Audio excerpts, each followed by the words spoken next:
सोलापुरात एलपीजी दरवाढी विरोधात रिक्षाचालकांचा इशारा। वाहतूक संघटना संयुक्त महासंघाच्या वतीने जिल्हाधिकारी यांना निवेदन देत ऑटो रिक्षासाठी वापरल्या जाणाऱ्या एलपीजी इंधनाच्या दरवाढी, कमतरता आणि चालकांच्या आर्थिक अडचणींबाबत तात्काळ कारवाईची मागणी करण्यात आली आहे। निवेदनात नमूद केल्याप्रमाणे शहरातील विविध एलपीजी पंपांवर वेगवेगळे दर आकारले जात असून काही ठिकाणी 85 रुपये ते 87 रुपये तर काही ठिकाणी 182 रुपये 95 पैसे प्रति लिटर दराने विक्री होत आहे। यामुळे रिक्षाचालकांवर मोठा आर्थिक भार पडत असून मनमानी दर आकारले जात असल्याच्या तक्रारी वाढल्या आहेत। तसेच लाभची कमतरता असल्याने चालकांना तासनतास रांगेत उभे राहावे लागत आहे। परिणामी अनेक रिक्षा बंद पडल्या असून दैनंदिन उत्पन्न ठप्प झाले आहे। याचा परिणाम चालकांच्या कुटुंबांवर होत असून उदरनिर्वाहाचा प्रश्न निर्माण झाला आहे। महासंघाने दर एकसमान करणे, पंपांची चौकशी, पुरवठा सुरळीत करणे तसेच बँक व फायनान्स वसुलीला स्थगिती देण्याची मागणी केली आहे। अन्यथा तीव्र आंदोलनाचा इशाराही देण्यात आला आहे। यावेळी वाहतूक संघटना संयुक्त महासंघाचे प्रदेशाध्यक्ष रियाज सय्यद, आज दिनांक 25 मार्च 2026 माननीय जिल्हाधिकारी साहेब यांना निवेदन देण्यात आले। निवेदनाचा विषय होता, आपल्याला माहीतच आहे की ऑटो एलपीजीची जी कमतरता झालेली आहे आणि 35 ते 40 रुपयाची वाढ करण्यात आलेली आहे। या वाढमुळे आणि कमतरतेमुळे रिक्षाचालकांचे हाल होत आहे।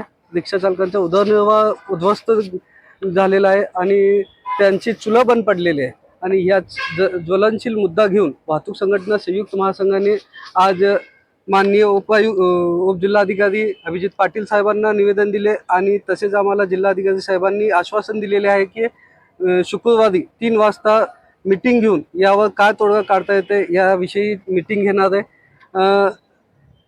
सर्वप्रथम इराण आणि अमेरिकाचे जे युद्ध आहे त्या युद्धाची जे वस्तुस्थिती आहे त्याला धरून जे एलपीजी पंप चालक हे मनमानी लुटत आहे आणि मनमानी तरीक्याने आपले दर वाढ केलेली आहे। त्याबद्दल आम्ही सर्वप्रथम महासंघातर्फे जाहीर निषेध करतो आणि लवकरात लवकर हे दर कमी करण्यात आले नाही किंवा आम्ही जे 7 मागण्या करण्यात आलेल्या आहे ज्यामध्ये सर्व एलपीजी पंपाची तत्काळ चौकशी करण्यात यावी आणि एलपीजी दर निश्चित करून सर्व पंपावर एक समान दर असायला पाहिजे। का म्हणजे आपण बघितलं असेल सोलापुरात वेगवेगळे पंपावर वेगवेगळे दर केलेले, कुठं 82, कुठं 85, कुठं 87 या प्रकारे। तर सर्व एलपीजी पंपावर समान दर असायला पाहिजे आणि एलपीजी इंधनाचा जे तुटवडा झालेला आहे ते सुरळीत करून सर्व रिक्षाचालकांना नियमित एलपीजी मिळावं असे नियोजन करण्यात यावे आणि त्याचबरोबर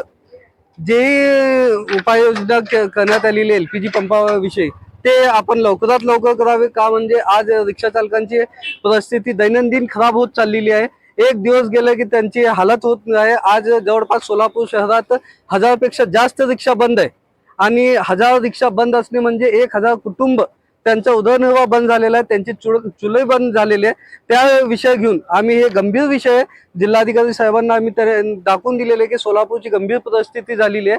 जर लवकरात लवकर याविषयी जे पण मार्ग काढण्यात आले नाही तर येणारी परिस्थिती खूप बिकट होणार आहे। त्यासाठी वाहतूक संघटना संयुक्त महासंघाने अल्टिमेटम दिलेला आहे की जर 1 ते 2 दिवसात या परिस्थिती आणि एलपीजी पुरवठा सुरळीत करण्यात आले नाही तर सर्व जिल्ह्यातील रिक्षा बंद ठेवून आम्ही या कार्यालयात जमा करणार आहे। का म्हणजे आज आमच्या त्या रिक्षावर उदरनिर्वाह होत नाही, आम्हाला इंधन मिळत नाही, बँकवाले आम्हाला सतवत आहे आणि बाकीचेही कामं आमचे पूर्णपणे ठप्प झालेले आहे। याचा विषय घेऊन आम्ही पुन्हा एकदा सांगू इच्छितो की येणारे 2 दिवसात याविषयी जर सकारात्मक तोडगा निघाला नाही आणि सुरळीत एलपीजी मिळालं नाही तर आम्ही पूर्ण रिक्षा या आवारात लावून घेणार आहे आणि संप पुकारणार आहे। जय हिंद, जय महाराष्ट्र, जय महासंघ।